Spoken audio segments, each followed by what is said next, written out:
नमस्ते,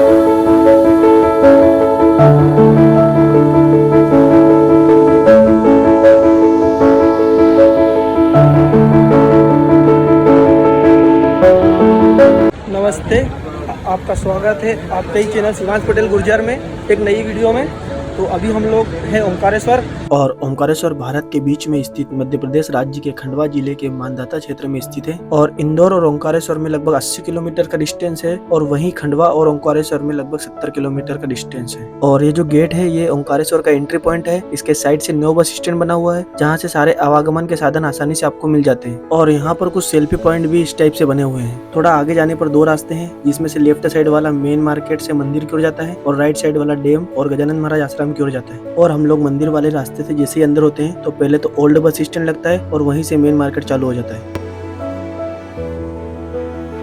और इसी रूट पर थोड़ा आगे जाने पर बहुत सारे समाजों की अलग अलग धर्मशालाएं भी बनी हुई है, जहां पर ठहरने की काफी अच्छी व्यवस्था है। ओंकारेश्वर में ही राजा मानधाता ने नर्मदा नदी के तट पर शिव जी की तपस्या की और उन्हें प्रसन्न कर वरदान मांगा कि आप यहीं पर निवास करेंगे। और इसी तरह यहाँ भारत के 12 ज्योतिर्लिंगों में से चौथे ज्योतिर्लिंग की स्थापना हुई। और मंदिर के सामने एक गोमुख घाट है, जहाँ गोमाता के मुख से निरंतर जल की धारा बह रही है। और साथ ही आपको इसके कुछ इतिहास के बारे में बताता हूँ। तो यहाँ पर मानधाता के अलावा धार के परमार, मालवा के सुल्तान, ग्वालियर के सिंधिया का शासन भी रहा, और 1894 में अंग्रेजों का आधिपत्य 1947 तक रहा। मंदिर की बात करें तो यह मंदिर दो नदियों नर्मदा और कावेरी से घिरे हुए मानधाता और शिवपुरी द्वीप पर स्थित है। और खास बात यह है कि यह द्वीप ओम के आकार का दिखाई पड़ता है। यही कारण है कि इसे ओंकारेश्वर कहा जाता है। और सावन के महीने में इस ओम के आकृति की परिक्रमा की जाती है, जो कि 7 किलोमीटर का रूट है। और इस रूट पर नर्मदा कावेरी संगम का बहुत ही अद्भुत और खूबसूरत नजारा देखने को मिलता है।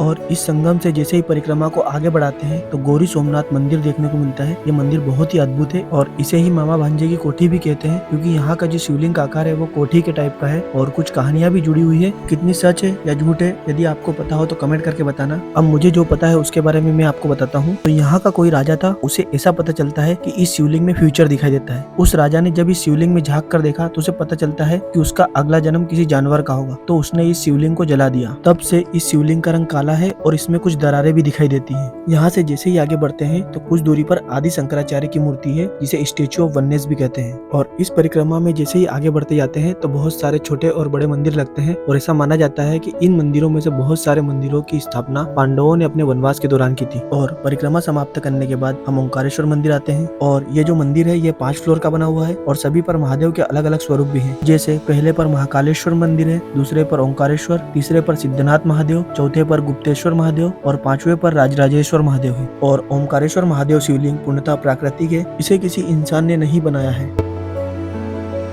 और मंदिर के सभागृह में 60 स्तंभ है, जिनकी ऊंचाई 15 फुट तक है। और ममलेश्वर मंदिर की बात कहें तो यह मंदिर भी 5 फ्लोर का है, और यह ओंकारेश्वर मंदिर के सामने नर्मदा नदी के दूसरे किनारे पर बना है, और इसका नाम अमरेश्वर मंदिर है। यहाँ भी हर मंजिल पर शिवालय है। प्रांगण में 6 मंदिर और भी बने हुए हैं, और यहाँ देवी अहिल्याबाई के टाइम से शिव पार्थिव पूजन हो रहा है।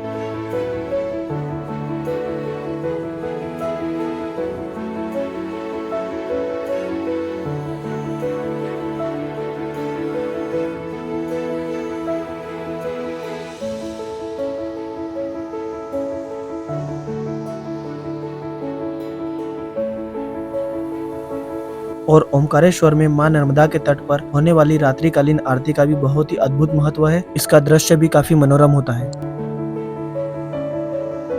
और यहाँ सेगांव वाले गजानन महाराज का आश्रम भी बना हुआ है। कहाँ चले? इधर से चलते ना? बस नागर का वो आगे अपनी सीढ़ी से चलते हैं ना। कहाँ सीढ़ियाँ पीछे रह गई बेटा? गाड़ी लगा देंगे, वो सीढ़ियाँ पीछे रह गई। तो अभी हम लोग पहुँच चुके हैं नागर घाट नहाने स्नान करने के लिए माँ रेवा में। और यहाँ का नागर घाट भी काफी प्रसिद्ध है। ये सबसे बड़ा घाट है यहाँ का। और इस घाट से आदि शंकराचार्य की मूर्ति, ओंकारेश्वर मंदिर, ओंकारेश्वर डैम और भी बहुत सारी चीजें यहाँ से स्पष्ट दिखाई देती हैं। और स्नान करने के लिए भी ये घाट काफी सेफेस्ट जोन है, क्योंकि यहाँ सारी चीजों का ध्यान रखा गया है और सारी सुविधाएं भी उपलब्ध है।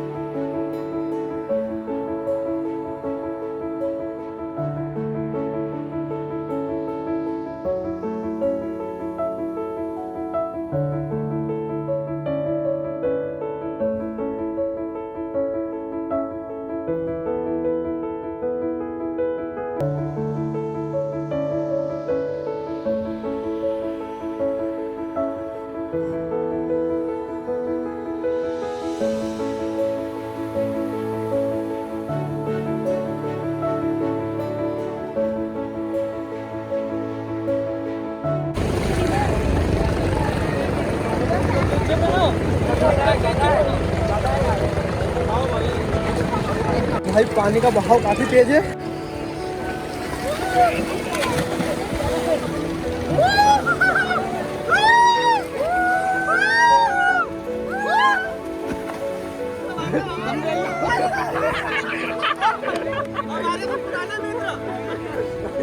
हमारे पुराने मित्र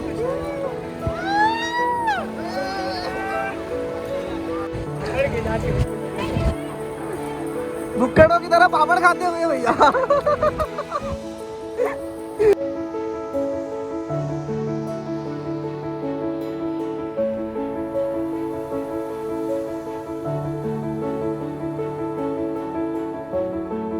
तो भाई सामने काफी भीड़ जमा हो गई है, शायद कुछ लफड़ा हो गया है, तो चलो देखते हैं क्या हुआ है। तो भाई सीन ये है कि यहाँ पर कुछ लोग शराब पीकर आ गए थे, उनको पुलिस ने पकड़ लिया था। तो भाई ये तो सही नहीं है कि आप घूमने आ रहे हो ऐसे पवित्र जगह पे और ड्रिंक करके आ रहे हो, कुछ तो रिस्पॉन्सिबिलिटी आपकी भी होनी चाहिए। तो भरी दोपहर में लगभग 2 बज चुके हैं और हम लोग नहा धो के हो चुके हैं रेडी अब घर जाने के लिए। तो अभी थोड़ा हो सकता है कि और टाइम लगे, बट यहाँ से तो हो गए हैं फ्री और अब चलते हैं घर के लिए। तो भाई गर्म हवा काफ़ी तेज़ चल रही है और धूप भी काफ़ी तेज़ लग रही है, तो हम सभी लोगों ने अपने मुंह ढक लिए बढ़िया तरीके से।